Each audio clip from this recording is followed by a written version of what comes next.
Yo, what is up ladies and gents, Ghost here, and today is a bit of a sad, somber day as we've just had an announcement from DICE and EA saying that as we close in on 15 years since the release of Battlefield 1943 and Bad Company 1 and 2 and also Mirror's Edge, we are announcing that their journey is coming to an end. So unfortunately, it looks like these titles are coming to an end. We're going to go on to the details of this, but before we get started, don't forget to subscribe if you are interested in the future of Battlefield content and you do enjoy the videos. As always, thank you guys so much for your ongoing support. Almost at 42,000 subs, that is. That's pretty crazy. So the announcement reads, starting April 28th, 2023, Battlefield 1943, Battlefield Bad Company 1 and 2 and Mirror's Edge will be removed from digital storefronts and you will no longer be able to purchase them. This is in preparation for the retirement of the online services for these titles, which will happen on December the 8th. 2023. So for Bad Company 1 and 2 and Mirror's Edge, you can still continue playing them and use their respective offline features such as the single player campaign. So especially there for Mirror's Edge, if you haven't played that game, it's actually a really good game. I recommend buying it. It's probably dirt cheap and you're still going to be able to play through the single player campaign. While these titles hold a special place in our heart, we are now looking forward to creating new memories alongside you as we shift our focus towards our current and future Battlefield experiences.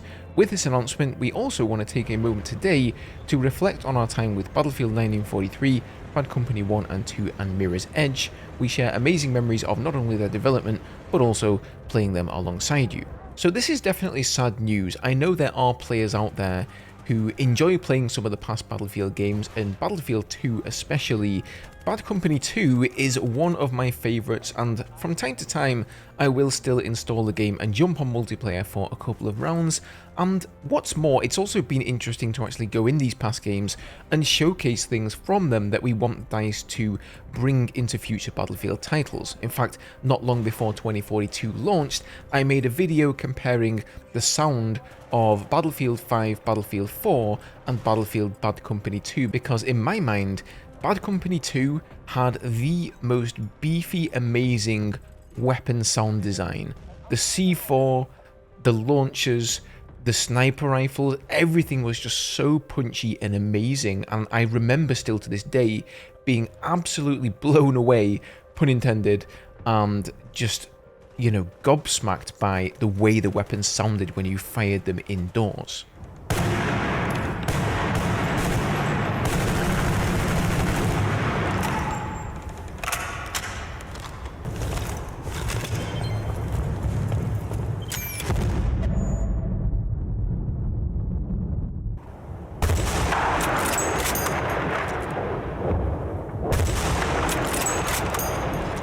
And you know, still when I install this game and listen to it, it sounds impressive after all of these years. So it definitely is sad to see that happening.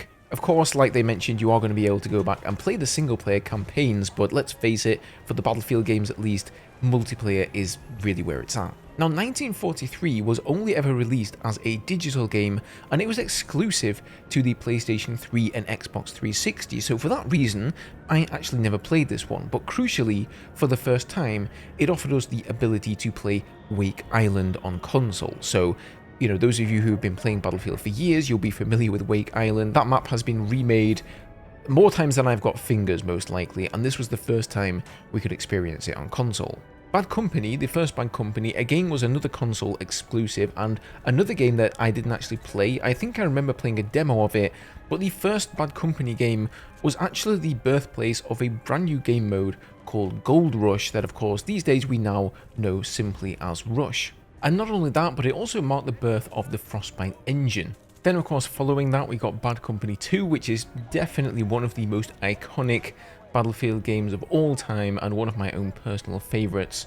And finally, whilst this isn't a Battlefield game, DICE have always been known for Mirror's Edge as well. And whilst this title doesn't really get the fame, I suppose, that I think it deserves, I played Mirror's Edge a few years ago, the first one, that is to say, and I thoroughly enjoyed it. It's definitely worth a playthrough if you can pick it up on the cheap, and I think for its time, this game was way ahead of a lot of the competition. If you don't know what it is, it follows a character by the name of Faith as she basically free runs and parkours her way through a city, completing various objectives and trying to evade the law. Now, whilst they have only announced these 4 games that are getting taken down here, it's probably only a matter of time realistically until they take down some other games like Battlefield 2, for example. I think the only reason they didn't target Battlefield 2 is because there is actually still a decent amount of players playing that game, but then it also makes you wonder, how long is it actually going to be until Battlefield 3 and someday even Battlefield 4 are brought down as well? After all, no king reigns forever. As always, guys, if you've got anything to say about this, chime in down below. I'm always interested to hear your thoughts. I'll do my best to reply. But otherwise, thanks for spending a bit of time with me today. Have a good one, and I'll see you in the next video.